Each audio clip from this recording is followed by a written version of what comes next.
Welcome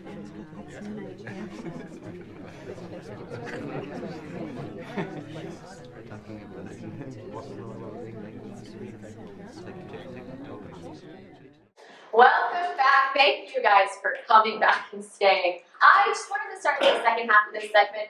Lori, yes. The last time I saw you speak on a panel, you said a little story about your shoelaces. Care to share? Oh, yes. So I figured out really early in my career that it was important to be seen. We had like the safe space stickers on doors, which has kind of been up and down with school boards, one of them. Every day I had something on this rainbow, so that my kids know when they walk in, they see just a little thing. They may not ever say a word, but they know my lanyard is, ally or listen. And a couple of years ago, I didn't ask. I should probably ask, but I didn't ask. I just painted my little wall in yellow and hung rainbow curtains. So, anyone walking by my room knows it is a very safe space for them. So, just representation. That's why I tell all the teachers in the building, just do something. Put something on so the students know that their needs can take a breath in your room. I have just one earring in my second hole. This one is closed. But it's a rainbow. It's a rainbow heart. And so many people will say, oh, are you missing an earring? And it draws so much reaction to this rainbow. I said, actually, I'm not. I said, but this is my ally sign for the LGBT community. And I was actually this summer at Canoble's Grove, amusement park, near and dear to my heart. And there was a little boy there with his grandma. And he wanted to go over and see the musical. So I said, go ahead. I said, you can down over there and go over. And I noticed he had an earring on, and it was a rainbow. And I said to his grandma, I said, I have a similar earring. I said, is it okay if I show him? And she said, that would be really wonderful.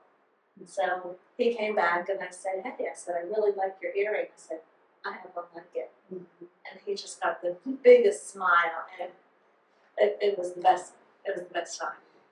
We want visibility, right? It just really shows that you are a part of the community, you're part of an ally. It provides that silent support that everybody needs. I know I said I'd let you guys ask questions, and I am. But I do just have a general question, because I'm looking around the room, and I see a lot of, this is not derogatory, old gays. And how has it changed in York, Pennsylvania? It's quite rural. I'm not originally from York, but I'm also from a rural town, and then I lived in big cities. What has it been like? I would love to hear some stories, and you can stand up too. What has it been like growing up, if you're not from here, wherever you came from, growing up, and now living in the year 2024? Has things gotten better? Have they changed? Have you felt? What have you done to help live courageously and proudly? I joined P-Flag and just happened to move up the rank and became president. And it's opened my eyes to so much more of the community. Like I said, we have a brother who's gay, we have friends who were gay, someone who's transgender. But until I immersed myself in the community and really learned terms, different pronouns, how to use the pronouns, what not to say. And I will usually go to my daughter and say, if I say this, is that okay? Or how do I say this to someone? And she will help educate me so that I can educate others. And it's just, my eyes have been open and my heart has been open to this community that is ever growing. As a gay man growing up in New York, I didn't come out until late 20s maybe. But somebody took me to Altman's Ranch. And those kids until I thought he was going to kill me. I thought he was going to kill me because he was, yeah. And we got there and this music was stopping. I could hear it in the parking lot.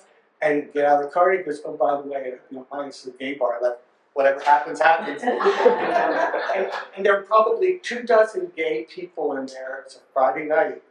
And I thought that they imported them. I didn't think there were that many gay people in Pennsylvania. West York, North York, York City, you know.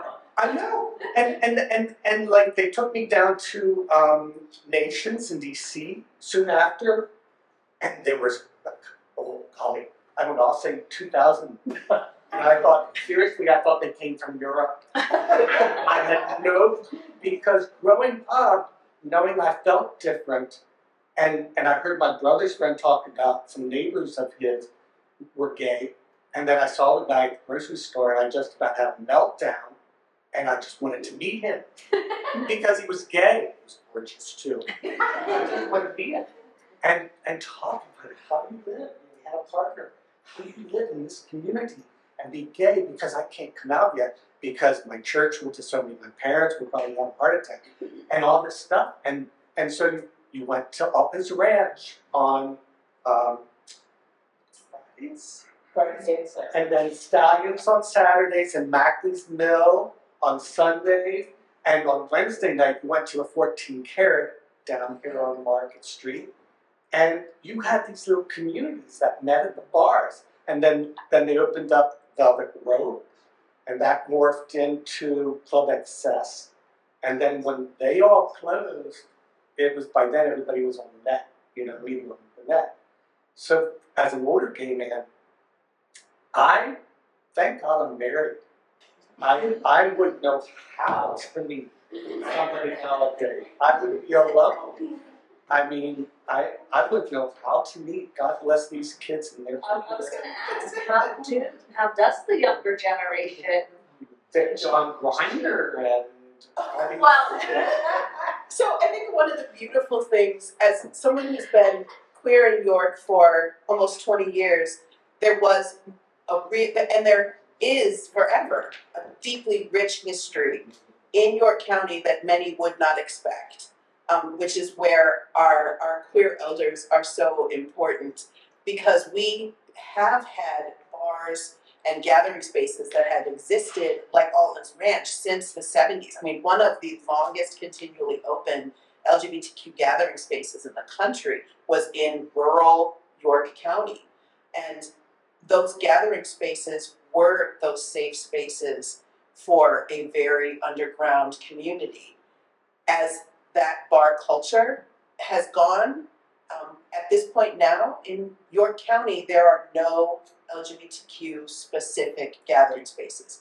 General spaces have become much more accessible, but you do not have a place you know who's there, you know how accepting they're going to be. There's still that I have to test it out, try it out to see, but we do have now more involvement in faith spaces, which are the #1 touch points at local prides, because it's where can I go that I know that I'm safe. We do have more student groups, and we do have more of the groups for peer support that are meeting, and we didn't have the Rainbow Rose Center, we didn't have any other LGBTQ center. PFLAG is the longest running group in the county, and that was housed in a faith community since I have been here, so, decades. Used to be in Spirit Lutheran for a long time. Right, it has been with the Unitarian Universalist Congregation of York has hosted, the Lutherans in different spaces have hosted. So remembering that we have always been here.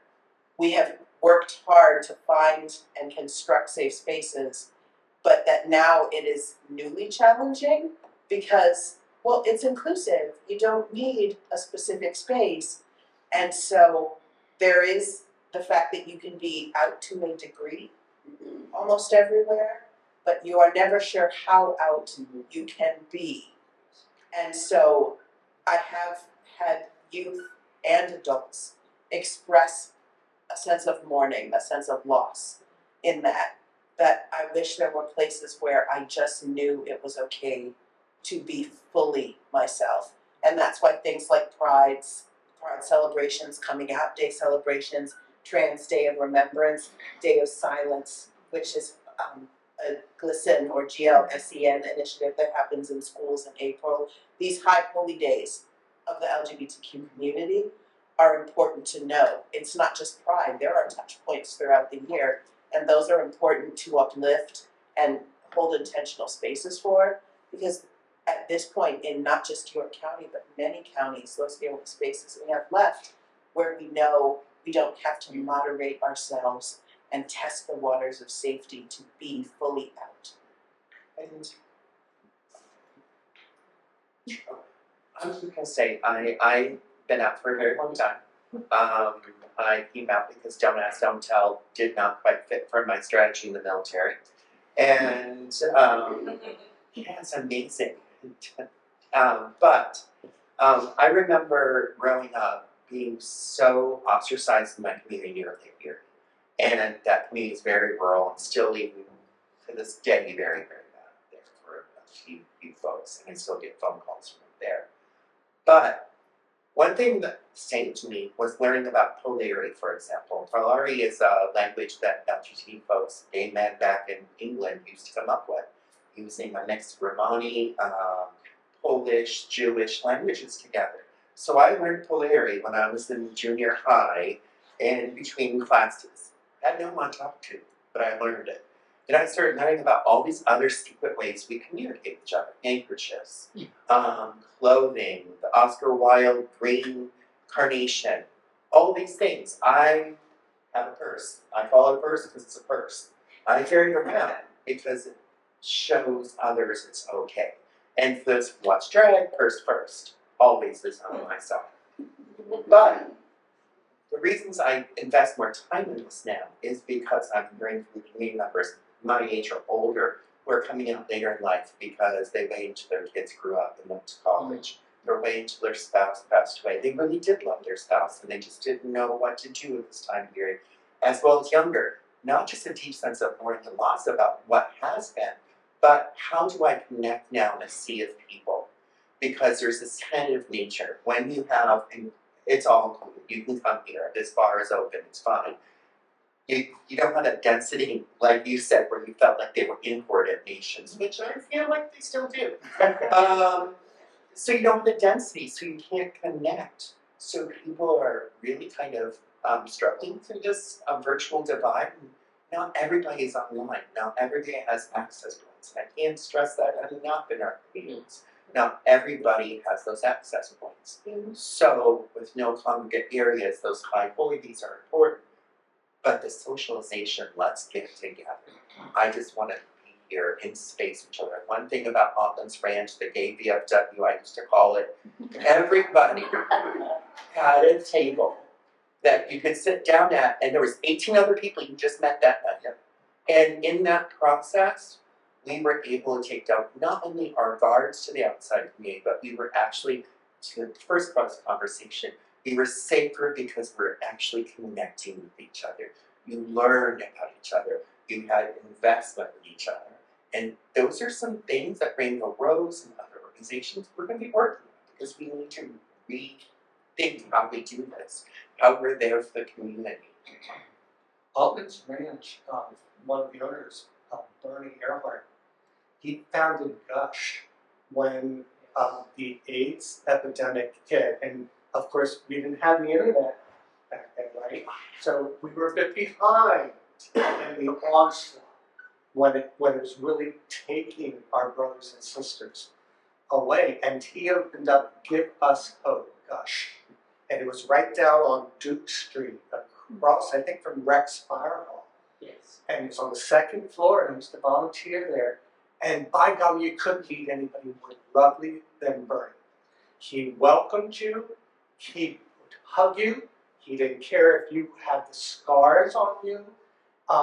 He wanted to help get you what you needed, housing, medical supply, groceries. He wanted to get you, and the volunteers at Gush were committed to being a part of that. And then joining FEMA opened up a hospice house.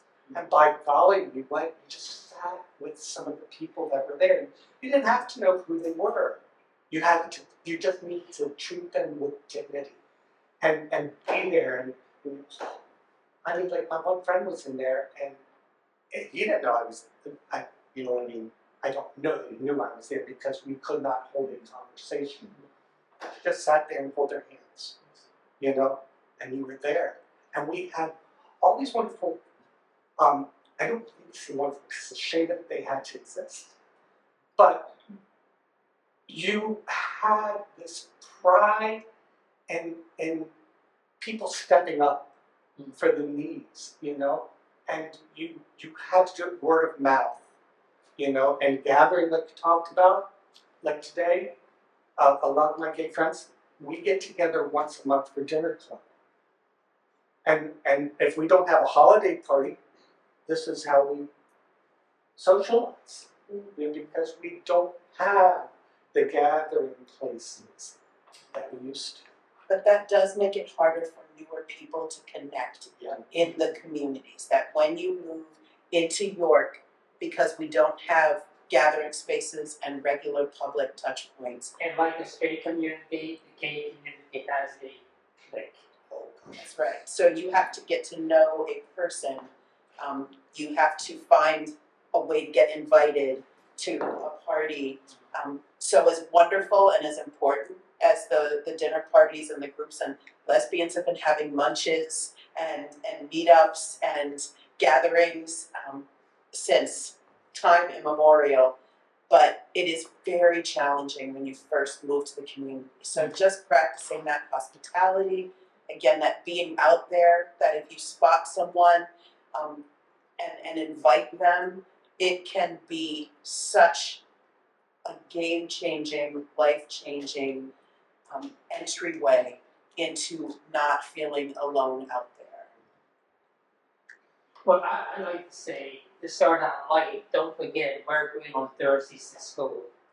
You're queer if you were going to school on Thursdays. I worked at the Uplands Ranch. I was there for 30 years. I don't remember the first 10 years. Now, not a lot of people know about a very friendly gay bar, and it was known as the Monkey Bar. But you would only know it by a wallpaper on the backside, on the other side of the bar, if you were under the counter. It was Town Tavern. But I came to outside I was 42. Maybe 2 months before my 22nd birthday, I woke up in my garage with a police officer on my chest, bringing life back to me. I knew a lot of the police from New York City. A lot of them were encounters for different reasons for me. And he says to me, the next time, Charles, I might not be here. So a few months later, at 42, I came out. And 3 days later, my story is on the front page of the York Daily Record. And I thought, oh my God. Before I came out, I had a lot of vandalism done to my house. I have a son, and I've had custody of him all his life. Not now, he has a wife. But I did not know the hell he went through in school because of his fucking faggot father that's reaction now. We would get up in the middle of the night to go out and paint our garage doors and take the words away.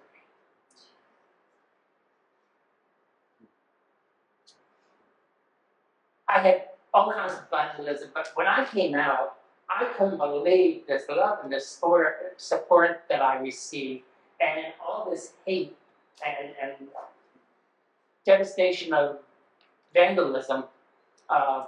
Vandalism can hurt you worse than some physical things. I know.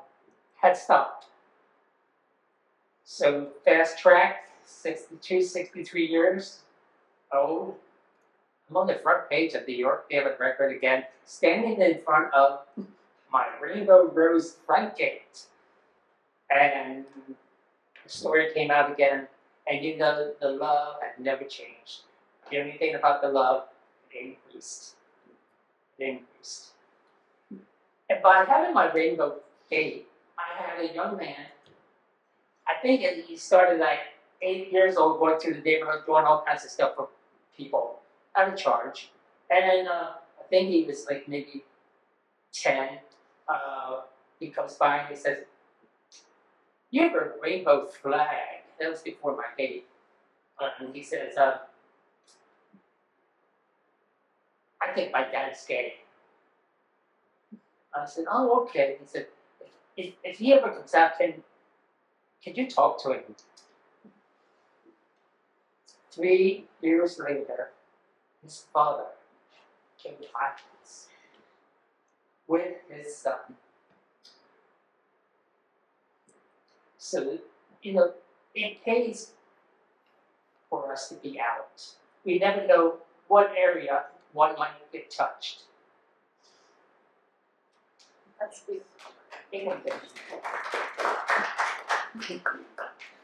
I will open up to the audience. Does anybody have any other questions?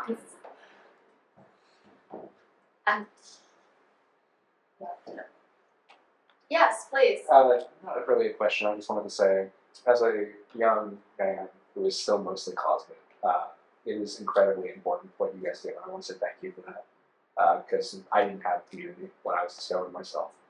We were in a rural area. It was hell. So for you guys to do what you do is incredibly important.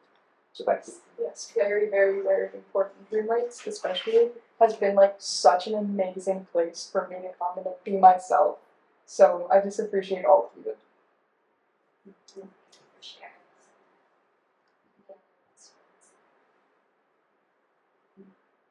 I remember when I grew up in rural Michigan, I went to school then in Manhattan. In the most lesbian story of all time, I ended up engaged to and spending 5 years in a relationship with the first lesbian I met. and absolutely, it was all of the U-Haul. Because I had never met another out lesbian, and I was so fascinated at how did she navigate the world. She seemed so effortless, her confidence, her ability to be herself, and I didn't realize how powerful it was, even when I was on the receiving end, when I was the person looking at the out people and was like, oh my gosh, I could live a real authentic life and not feel the burden of measuring myself and being tense everywhere I went and wondering what I can say and how I can dress and how I can act. And I was still shocked the first time I stood in a pulpit, and I won't name him, but the first time that I preached and made a casual mention of my partner and told a brief story that made it very obvious that I was part of the queer community. And a very big, burly, muscly, uber masculine man with a crisp, clean-cut, military-style haircut came up to me afterwards and melted into my arms, put his head on my shoulder and wept into it, and said, I have never heard my story from a pulpit before. And I have been a member of this denomination, I've been a member of this church for more than 15 years. And the power of public witness, of public declaration in that moment hit me. And that is why I'm here tonight. It's why this play is so important. It's why going to Pride, it's why wearing that rainbow out in the street. I'm blessed enough as a pastor that people often feel free to say things to me that they might not to other people. And they tell me they notice. When someone puts the pronouns on their name tag, once you need to notice, you do. When you have that little rainbow sticker or that small rainbow flag or the rainbow streak in your hair or the bumper sticker on your car, the people that need to notice, notice. And even if they don't say anything to you in the moment, we don't know most of the good that we do. And years later, if you're blessed enough to still be in the same community where you've been living and working for 20 years, sometimes you get those moments where people come back and say, that time you spoke up saved me. And that's why we need to keep doing the work that we're here doing, not just what we're doing in our lives, but the work that this play is about, which is telling the story even for those who aren't here to tell it anymore. Remembering that the town can come together, that communities can come together and keep being the voice for those who may not have the power, the volume to be that voice themselves. A community united can be loud enough to be that voice and be heard in a way that can provide safety for those who are still quiet for whatever reason. I'll just add that I think the amount of GSAs in high schools and middle schools hopefully are moving that lens a little bit. I started the GSA at Dallastown prior to my child coming out. And a lot of times I hear, oh, is that why you got involved with GSAs? I was not privy to that information when I started the GSA, but I think the conversations that happen in my room are so authentic for the kids that, you know, maybe they don't have a safe place at home. You know, this is the 45-minute block that they can just come, and there's not, you know, there's not bars, not things to support them, but it's supporting them where they are at that moment. And I brag all the time that Preston, that runs PA Youth Congress, is one of my GSA members. Reverend, that was involved with Planned Parenthood, was in our GSA. So I see the good that them finding their voice created. And they now are the advocates for the next generation. I was going to say, being out actually has made me feel safer. And just give an example, I started interviewing for jobs after 18 years of not having interviewed for a job recently before I became an employee at the ARC of Pennsylvania. And I intentionally knew out what space I'm in. If the Dollar Tree cashier is talking to me or something, I will always make it clear because I want to judge a safe space. And so I'm going through interview processes, and if it comes up, I'm going to say my husband, or I'm going to say something that indicates my sexuality because I want to know before, and I don't want to be in there and then I have issues. So I will use my outness to, and being married now recently this year has made that even stronger. So because I now can say husband, it's easier to indicate to people that you know, I am who I am. So I think that to the young man in the audience, I can't really see because of the lights, but you know, I would just say that use whatever you can to judge that space ahead of time and normalize all of your interactions as much as you can. The Dollar Tree cashier is not going to punch me in the face because I'm gay. Not now, maybe. Maybe 20 years ago, there may have been a confrontation with the person behind me in line, them saying something, but I just try to normalize every person I meet and every encounter. So kind of my advice sharing is, first and foremost, if you find anything brilliant or lovable about me, 9 times out of 10 it's because of my grandmother and my mother. I carry them around with me everywhere I go. And they were very wise women. And when I came out, they both had passed. I was talking to my aunt, and she is also since passed. And she sat there and started talking about how they knew I was gay. Mind you, they passed away when I was 13. The list started at the beginning of her bottle of wine at the way I communicate to, I move my hips too much. So my mom and grandmother and aunts all knew and had conversations. I was the worst person in any closet. But looking back in time, I can remember some really valuable conversations. And my grandma used to say, We're all stars. And if you think about a star, it shines a light in the darkness. Someone else can see it, you can see what you're shining. And that stuck with me throughout my whole life. What we show, rainbow shoelaces, a play, saying hi, just being authentic. My purse. It's a little light in the darkness of someone else's life. And I remember as a child, I scoured and looked at everybody and questioned them. Back in the day when you pull a sweater over and tie the knot, I would look at how guys tied their knot. I could tell if you were straight or gay or bi by how you tied your knot, right? I knew what was going on, if they popped their collar or didn't pop their collar. And when I ran away to Toronto as a young gay man after coming back to the military, I was enthralled with a city like Toronto. It was uber gay. There was gays everywhere, every variation. And it really was such a wonderful experience to be bathed in that much light from everybody else. So when we do conversations and we talk about how to make things safer, it's the light we bring to the world. It's how we show up and how we're present and the feelings you walk away with that are the key things.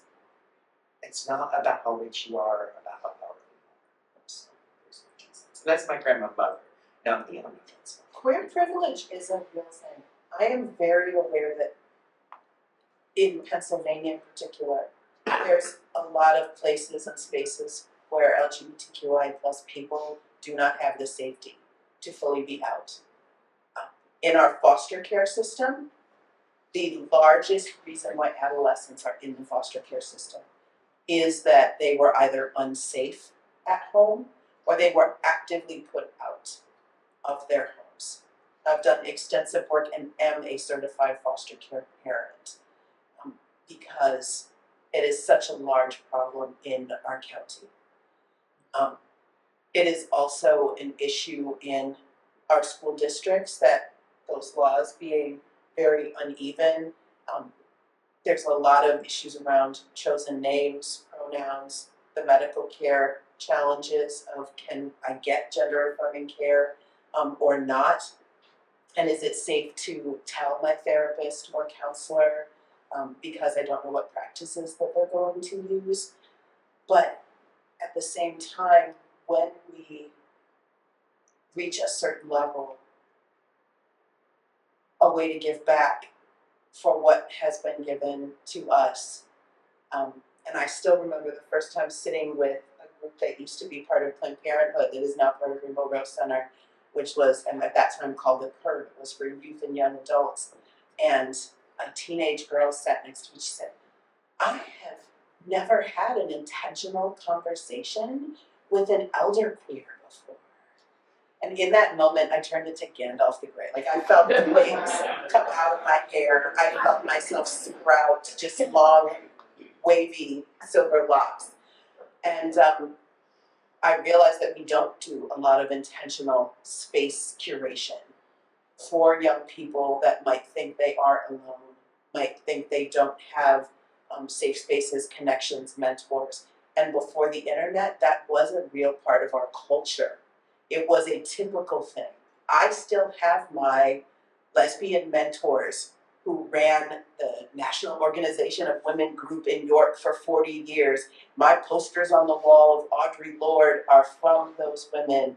I have shakers from the first Dyke marches in Manhattan in the 70s that are still on my shelf because those women now in their 80s still check on me, message me on Facebook, look out for me.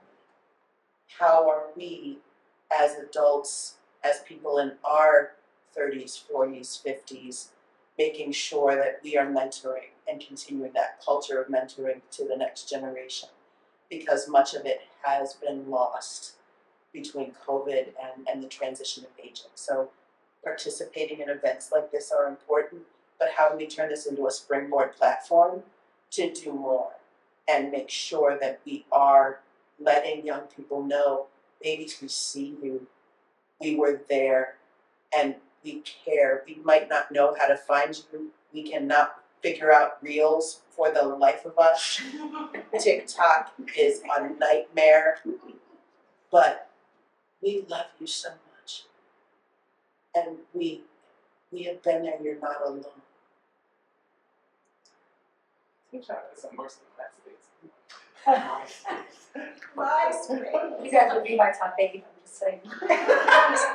Well, in the future, just let you know, Rainbow Rose, I need to plug things, but this one I'm gonna plug is we're gonna be doing a living library in the future. It's based off of some Danish individuals did it, also sexual violence survivors, but it's gonna be a library where people come in, individuals, founders of the community, members of the community, youth of the community, and they say, I'm going to talk about X, Y, and Z for a half hour. And everybody gets to come in and ask, sit, listen, and then ask questions. And to help bridge some of those gaps that are in there about our conversations. When I grew up, there was rarely any elders because they were passing away at such a high rate. So, I mean, I never thought daddy was going to be a thing in my community. Here it is. I mean, ages. I mean, I'm like, we're aging, and we need to pass information. And it is so interesting because as somebody who is a millennial and is a little bit more in tune to the younger generation, I think that it is a bit more acceptable to be queer. But just because it's acceptable outside doesn't mean that it's acceptable within your own life, right? And the power that your family has, or the people that you've grown up in, or the belief systems that you were raised in, still hold that personal power that sometimes seeing things online on your phone, that's great for them, but I could never do that. And that's when having these personal community connections is so important, is saying, I see you and I know what you're going through and it's gonna be okay.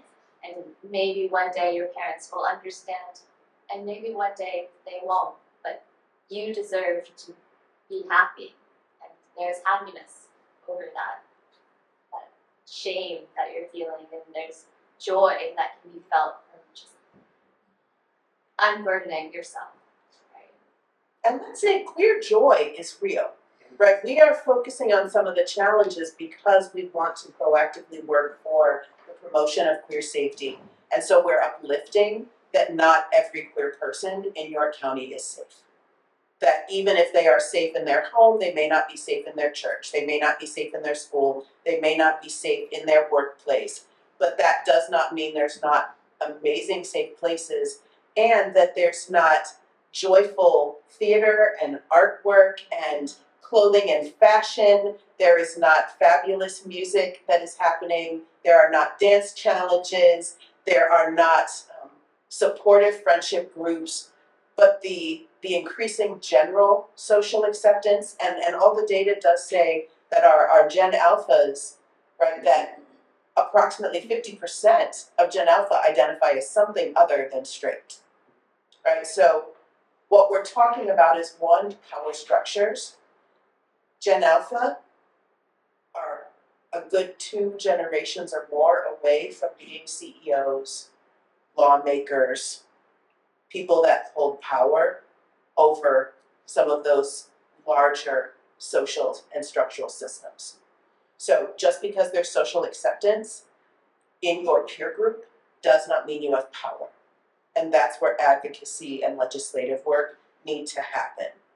And we can't just be distracted by, well, it's cool in your middle school friend group, but that doesn't mean that I have the policies, procedures, financial security, and laws to protect me. And then just because you have peer group support or a normalization in your social structure as a Gen Z, as a Gen Alpha, as our younger adults, that doesn't mean there's not also challenges, that we don't have the resources there that are culturally specific. Marriage counseling is not the same for LGBTQ people. Our relationship history and dynamics are not the same. There are cultural differences. As a pastor, I don't have a bunch of books and resources that I can go to. As parenting books, right? How many parenting books are there that are absolutely heteronormative? When parents want to get what to expect when you're expecting for trans, non-binary babies just in case this is what happens, those resources aren't there. So we're not only looking at what does legislation look like, what do these community protections look like, but what do available resources look like? And that's where that systemic understanding, as opposed to just the understanding of, well, what does the day-to-day social resourcing and community and friend group acceptance look like? We need more, and we need to not sleep on the fact that we still have work to do that will bear fruit in generations. And so that is all our time, and I just want to thank every single one of you for joining us and for sharing everything. It's been such a lovely conversation, and thank you for coming. And I